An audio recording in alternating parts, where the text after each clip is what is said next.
Israel के भीतर पैदा हुए राजनीतिक, न्यायिक और कूटनीतिक भूचाल की सबसे तीखी परत उस समय खुलकर सामने आई जब प्रधानमंत्री बेंजामिन नेतन्याहू ने राष्ट्रपति इसहाक हर्जोग के पास औपचारिक माफी पत्र भेजा और प्रेसिडेंट हाउस ने पुष्टि की कि उन्हें एक ऐसा आवेदन मिला है जिसका प्रभाव इजराइल के संवैधानिक ढांचे, सत्ता संतुलन, न्यायपालिका की स्वतंत्रता और देश की अंदरूनी स्थिरता पर दूरगामी असर डाल सकता है। ये घटना अपने भीतर कई परतें समेटे हुए है क्योंकि नेतन्याहू पिछले कुछ वर्षों से भ्रष्टाचार के 3 बड़े मामलों केस 1000, 2000 और 4000 के तहत आरोपी हैं, जहां उन पर अमीर कारोबारियों से महंगी भेंटें लेने, मीडिया मालिकों से राजनीतिक लाभ के बदले समाचार कवरेज में हस्तक्षेप करने और दूरसंचार नियामक समितियों को अपने पक्ष में मोड़ने जैसे गंभीर आरोप लगे। और इन आरोपों ने इजराइल की राजनीति को 2019 से लेकर आज तक एक अस्थिरता के चक्र में धकेल रखा है। ऐसे समय में अमेरिका के पूर्व राष्ट्रपति डोनाल्ड ट्रंप का हालिया इजराइल दौरा और संसद के भीतर खड़े होकर राष्ट्रपति हर्जोग पर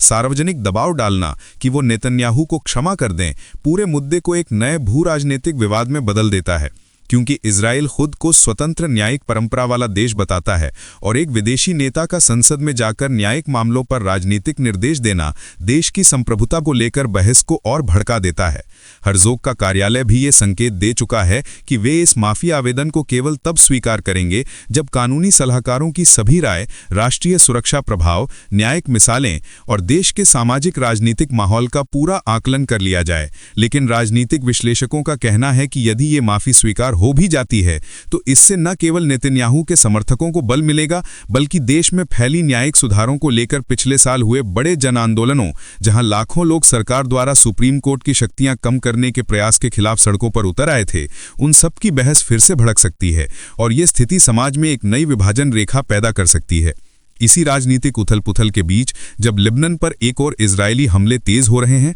और दूसरी ओर हिजबुल्लाह का रॉकेट प्रहार दक्षिण इजराइल में तनाव बढ़ा रहा है, उसी दौरान पोप लियो की लेबनान यात्रा की घोषणा होना पूरे मध्य पूर्व के परिदृश्य में एक अलग तरह का सांकेतिक महत्व रखती है। क्योंकि लेबनान आज राजनीतिक पंगुता, आर्थिक पतन, भ्रष्ट तंत्र, मुद्रा संकट, बेरोजगारी, भोजन की कमी, बिजली ढहने और सीरिया से आए लाखों शरणार्थियों के बोझ में दबा हुआ है। और साथ ही सीमाओं पर इजरायली घुसपैठ, ड्रोन हमले और हिजबुल्लाह के मिसाइल कार्यक्रम के कारण सैन्य टकराव किसी भी क्षण बड़ा रूप ले सकता है। पोप की यात्रा को वहां के लोग शांति की पुकार कह रहे हैं, लेकिन सच्चाई ये भी है कि ये यात्रा लेबनान की कमजोर सरकार और उसके संरक्षण में सक्रिय ईरान समर्थित गुटों के बीच एक कूटनीतिक संतुलन साधने का प्रयास भर है। क्योंकि पोप चाहे धार्मिक सद्भाव की अपील करें, लेकिन जमीनी हकीकत यह है कि लेबनान लंबे समय से सऊदी अमेरिका ब्लॉक और ईरान सीरिया ब्लॉक के बीच फंसा हुआ मैदान है। उधर इसी समय इराक के कुर्दिस्तान क्षेत्र में ईरान के IRGC द्वारा मिसाइल हमले की अफवाह सोशल मीडिया पर फैलती है, जिसे ईरान के अधिकारियों ने सख्त शब्दों में खारिज कर दिया और साफ कहा कि ये प्रचार है जिसका उद्देश्य ईरान पर सैन्य आक्रमण का ठप्पा लगाना है। जबकि सच्चाई ये है कि ईरान इस समय अपने सैन्य ढांचे को पूरी तरह पुनर्गठित करने में लगा हुआ है और रूस से आधुनिक हथियार खरीदने की कोशिश कर रहा है, जिनमें Su-35 लड़ाकू विमान, उन्नत air defence system S-400, radar ट्रैकिंग तकनीक, इलेक्ट्रॉनिक वॉरफेयर क्षमता और मिसाइल मार्गदर्शन प्रणाली शामिल हैं। ये पूरा हथियार खरीद कार्यक्रम संयुक्त राष्ट्र की स्नैपबैक पाबंदियों के खिलाफ है, जो 2020 से प्रभावी हैं और जिसमें स्पष्ट लिखा है कि ईरान किसी भी तरह का उन्नत बैलिस्टिक या हथियार तकनीक आयात नहीं कर सकता। लेकिन रूस यूक्रेन युद्ध की वजह से रूस अब हथियारों का एक बड़ा आपूर्तिकर्ता बन चुका है और वो अपने हथियारों का परीक्षण प्रत्यक्ष युद्ध में कर चुका है, जिससे उसकी तकनीक इजराइल, अमेरिका और यूरोप की तुलना में कई हिस्सों में व्यावहारिक अनुभव के कारण और मजबूत हो चुकी है। ईरान इस अनुभव को पाने के लिए बेहद उत्सुक है, क्योंकि उसे पता है कि यदि वो Su-35 की लंबी दूरी की मिसाइल R-37M हासिल कर लेता है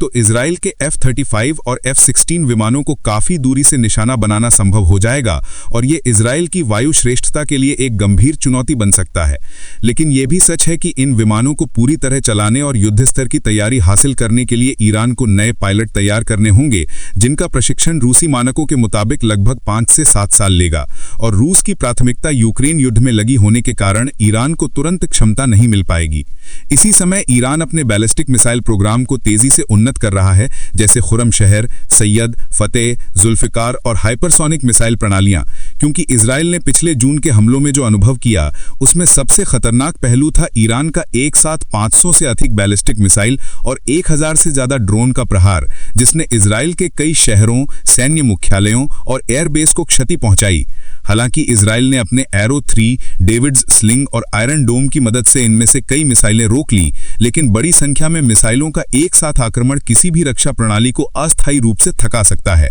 यदि रूस ईरान को ऐसे मिसाइल मार्गदर्शन चिप, रडार जैमिंग तकनीक और एंटी इंटरसेप्टर तकनीक प्रदान करता है जो यूक्रेन युद्ध में कारगर साबित हुई हैं, तो ईरानी मिसाइलें भविष्य में और घातक बन सकती हैं। दूसरी ओर ईरान रूस की ड्रोन साझेदारी पहले से मौजूद है और यदि ईरान रूस की तरह ड्रोन फैक्ट्री मॉडल अपनाता है तो वो प्रति माह सैकड़ों शाहेद ड्रोन बना सकता है और इन्हें अपने क्षेत्रीय सहयोगियों हिजबुल्लाह, हूती, पीएमएफ, हमास तक पहुंचाकर इजराइल पर 4 दिशाओं से ड्रोन आक्रमण संभव कर सकता है। इससे इजराइल की सुरक्षा स्थिति पूरी तरह बदल जाएगी, क्योंकि बहुदिशात्मक आक्रमणों का सामना करना किसी भी सैन्य ढांचे के लिए कठिन है।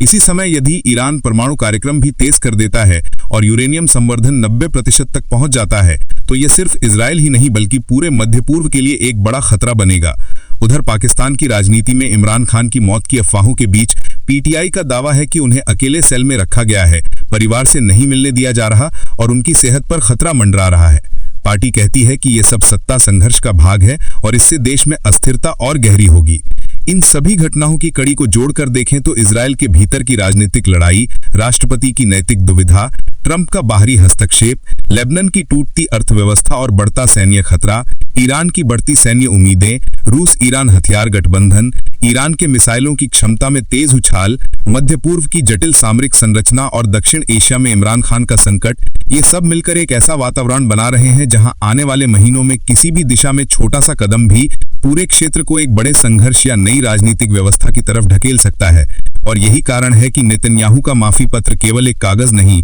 बल्कि एक ऐसा दस्तावेज है जिसने इस पूरे विस्फोटक माहौल में आग में घी का काम किया है और जिसकी गूंज आने वाले समय में पूरे मध्य पूर्व में सुनाई दे सकती है।